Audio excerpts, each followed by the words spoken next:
5.97 megahertz. In other words, the frequency's got to be bigger than 6 megahertz in order for the Fresnel zone to be at least as long as the maximum scan depth. That's straightforward. Okay, question 3b, give two reasons why the probe would probably be inappropriate for cardiac imaging. Well, first, it's far too large. 80 millimeters is a long probe, and it's very difficult to fit that onto the chest such that at least part of that probe doesn't overlap a rib. And therefore you're going to get an acoustic shadow produced by the rib. The bone will reflect virtually all the ultrasound. So it's inappropriate for cardiac imaging for that reason. Second, the frequency is a little high. Particularly if you're doing this on the adult male that want to see the whole heart. 6 megahertz, the absorption is fairly high. You know, absorption increases with frequency, and I would suggest 6 megahertz is pushing it. So it's a little bit high for cardiac imaging. Probably want to use 3 or 4 megahertz. Okay. Question 3c. Define what is meant by dynamic receive focusing and explain its purpose when employed by an ultrasound imaging array. I think this is quite a hard question because it involves something that involves description. It's very difficult to pick up all marks when you're asked to actually describe something in words as opposed to just do a straight calculation. So, also I think dynamic receive focusing is something which some people don't always get the first time it's described. So let me have another go at describing how this works. Dynamic receive focusing is something that you can do for nothing. You don't need to do anything on the transmission side at all. It's all about what you do with the signals that you've detected. Thus, it's all about doing an extra computation. Now, let's suppose that we're interested in reflections that have occurred at some depth quite close to the transducer. So this is some point, some distance, some short distance from the probe. Now, any echoes that have arisen from that point will arrive at the different elements at different times because of the curvature of the reflected wave. So as the ultrasound wave is reflected back off that object, this wave will arrive at the center transducer element quite a bit of time before the outer elements within that group, just due to the curvature of the reflected wave. Now, we're interested in specifically looking at that object at that depth. So we want the maximum possible signal at that particular depth. So what we do is we know what the curvature would have been like for any wave that comes from that depth.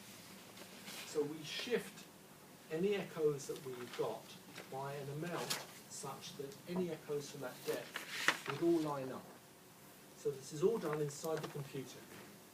So you receive the signals from these different elements, you then shift them by an amount such that if any echoes had occurred at that depth, they would all arrive at the same time. And you're adding together the signals from each element in the group such that they all would arrive at the same time had they occurred at that depth.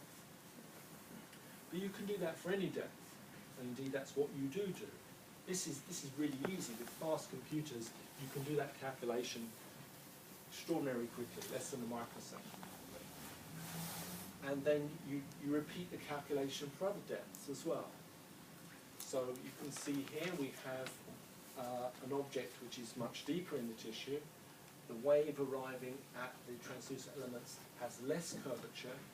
There is less difference between the arrival times of the signals received on those different transducers. such that we have to shift them less in order to get them to align. So what dynamic receive focusing involves is acquiring all the signals that you receive along a given line of sight, and then shifting them by different amounts, and then each depth in the image you've applied different shifts. So you might not get any echoes at all with different depths. Doesn't matter. You still computer to then just shifts the signals, shifts the zeros, such they all overlap at that depth, then for the next depth, the next depth. So it does this computation for a series of different depths, pretty much continuously down the image, adds the signals together to emphasize any echoes that have been received at a given depth. And it just brings into focus, it sharpens the detail of anything that we see at those respective depths. So it's very easy to do with a fast computer. So it doesn't require anything extra on the transmission side. You just transmit as you normally would, detect as you normally would, then you process the data in this special way. So describe, sorry, yeah. So yeah, isn't it also focusing width? Because the curvatures are symmetrical. So we also focus on width, not only depth. No. I'm not sure why width. Yeah. You mean trying to make it narrow in this direction? Well, I mean, it's not just the absolute width, because the curvatures are symmetrical. So we just focus I mean, on if the point is off axis, you have to change the curvature there. Or not? it would. It would, but I don't think this would have an effect one way or another. I think if this was off axis, ideally, your emitted beam would be as narrow as possible, such you wouldn't get any echoes if something's off axis. So they want to focus off axis, then you have to change the curvature or something? You would. I don't know that that's ever done. But I do see what you mean. It doesn't mention it though. No. It's something for getting at different depths as opposed to making it narrow and axis. Okay. Having described that, I think then describing that in words on an examination paper is actually quite difficult. It is difficult to pick up full marks for that question in the limited time you have to answer it. Okay, the next part is a calculation, which I think is the hardest part of this exam question. It says, consider dynamic receive focusing applied to signals acquired from a group of 15 transducer elements of a probe described in part B. To focus at a depth x, the signal obtained from the central element of the group is electronically delayed by delta t, which is a function of x, before being added to signals from the two outermost elements of the group. Derive an expression for the variable time delay delta tx as a function of x. Note that if you didn't know what dynamic receive focusing to answer the previous question was, you've pretty much given the answer in the second question. So you could almost write that as your answer to the first part and you'd probably pick up several marks. Okay, so to answer this question, here I've drawn 15 elements in the group, and what the question is asking me is for echoes which are originated at a depth x below the center of the group, what is the delay that I need to add to the signal received at the element on the very end in order that it can be added or arrived at the same time as the signal from the central element in the probe. So you can see as the wave moves back up, it's going to arrive at the central one before it arrives on the outer one, and we need to shift that signal back by a certain amount such that it arrives at the same time as that one. So, it's a relatively simple bit of geometry you need to do, calculate that delay. First of all, what is the width of each element? It's easy to calculate from the question. We have 120 elements over 80 millimetres, therefore the width of each element is 2/3 of a millimetre. Now my right angled triangle there, this distance here between the centre of the central one and the centre of the outermost one, that is a width of 7 elements. 7 times 2/3 is 14/3. So that distance there is 14/3 millimetres. Now we have a right angled triangle. We know 2 sides, therefore we can calculate the hypotenuse. And hypotenuse is going to be equal to the square root of x squared plus 14/3 squared. So that is the distance between that point there, the point at which we're obtaining our echoes from, and the centre of the outermost element. The question asks for that time shift, the temporal delay that we need to apply in order to get the echoes to coincide. So we need to know the difference in the distances between that distance and that distance. Well, that is simply equal to that distance minus that distance, which is our hypotenuse there minus x. So the extra distance travelled by the signal on the outermost, recorded by the outermost elements, is that thing.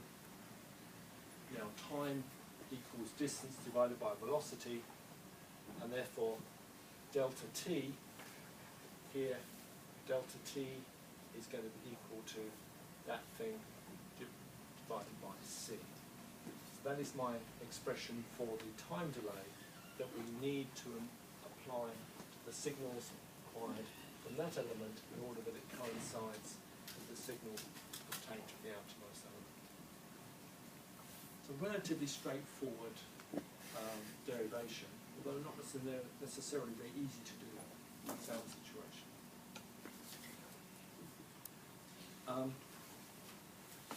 And the last part says sketch delta t as a function of x with a range from x equals 10 to x equals 80 millimetres.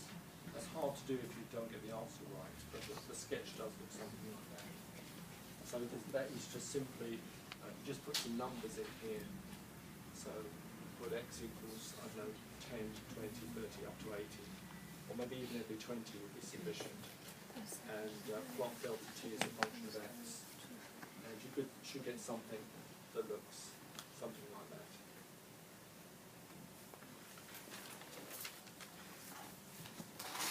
Given it's a sketch, would you be expected to have all the numbers on the axes and all that? Or is it the shape you're after? I wouldn't expect that level of detail, no. But would you, for instance, expect the numbers on the end points? Or just the shape?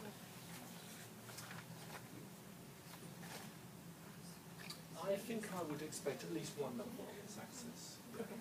Yeah. Yeah. If you had like 500 there, that would be fine. Yeah. Obviously that's got to go to 0 to 80 because the question asks for it, so that almost doesn't need labels, but you'll expect at least one. You accept the circuit found an expression with cos and tan minus 1. I think it's correct.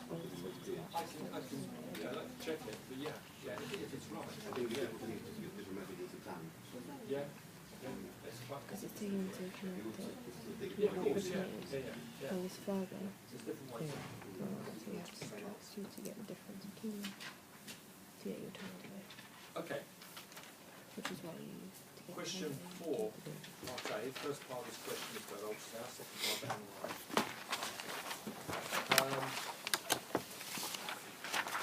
Question asks, says hollow steel needle is inserted into a female breast in order to drain fluid from a small cyst. A phased array ultrasound probe is used to navigate the needle towards the cyst. With the aid of a suitable diagram, describe the likely appearance of the needle and the cyst in the image. Name and explain the artifacts. I remember last year marking this part, and the variation in diagrams I got was enormous. 50 students in the class, I had 50 completely different diagrams. I expect some variation, but maybe not nearly as much variation as I got. something like this.